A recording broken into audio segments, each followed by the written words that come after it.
שלום רב.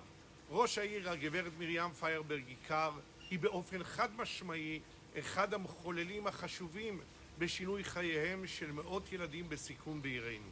קוראים לי יהודה כהן ויש לי את הזכות לנהל את בית הילדים על שם צבא אל-עזרקי ב-33 שנים האחרונות. אני יכול להעיד עם יד על הלב עד כמה ליבה גדול ועד כמה היא מיוחדת ומדהימה בכל הקשור לדאגה, לחינוך ולרווחה בנתניה. זה פשוט זורם בעורקיה, ולא בכדי היא החלה את דרכה כמנהלת אגף הרווחה בעיר. כל מנהל צריך שיאמינו בו, ומרים מאמינה באמונה שלמה, בי, בכל הצוות ובעיקר בילדים.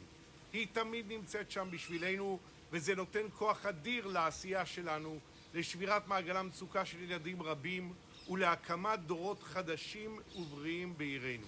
על כך תודתנו וברכתנו, ואיחולי הצלחה למרים. שנה טובה.